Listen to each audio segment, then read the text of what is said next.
This guy, Danny Ilabaka, once said that creativity has been, it's been lost. It's been stripped away by the society that we currently live in. It's like a lot of rules of can't do this, and, walk down the road, go to your job, and come back.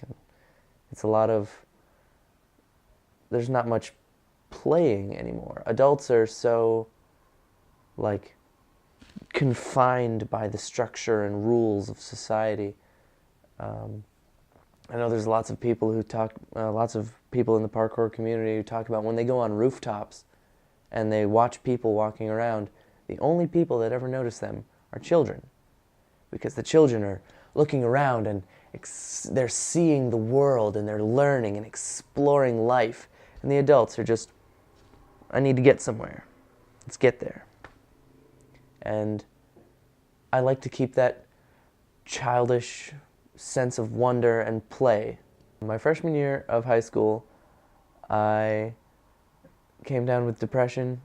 I came down with it. It's not really not something you catch, but I developed clinical depression, and I didn't have any real hobbies, and I was looking for something to do.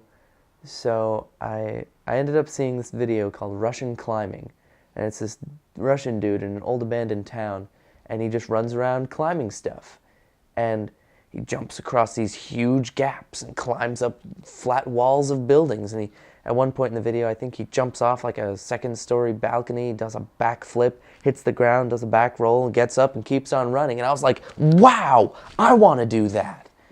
So I looked through the comments and I kept seeing, what is this parkour thing that people keep talking about? So then I looked it up and I found AmericanParkour.com and NewEnglandParkour.com and found all kinds of resources and people in the area who do it, and I just decided to roll with it. Practicing parkour is also, something about it just feels right when I practice. When I first discovered it, I had a real sense of this. I am made for this. And I feel free whenever I practice.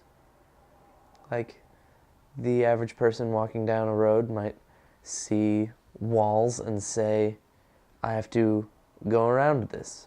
Me, I see a playground and say, I might want to climb on this or over this or jump on it. I don't know, whatever I want. I think what draws me to it the most is how it makes me feel like the world is a playground.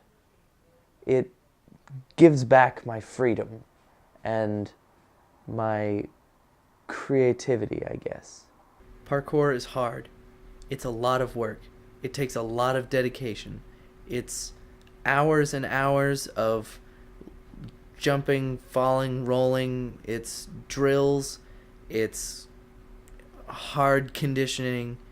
It's a lot of effort. It's a lot to commit yourself to. There's a lot to learn about it. It's not like soccer where you tell someone the rules and then they know what they're doing. With parkour, there's a mentality to it. You have to get into the mindset of getting from point A to point B, and one obstacle at a time, one step at a time. There's something in front of me, let me get over that, then worry about the rest of it. Number one thing is that parkour is not dangerous. That is one thing I hear all the time, is that, oh, I couldn't do it, I would hurt myself, or anytime I'm out practicing, people see me and immediately they just see a walking lawsuit. And I've never been seriously injured doing parkour. I have had a couple scrapes and bumps and bruises, but that's life. You're not going to get away from that. What they see is someone jumping off of something really tall, but what they don't see are the thousands of hours of training that a person did before being able to comfortably do that.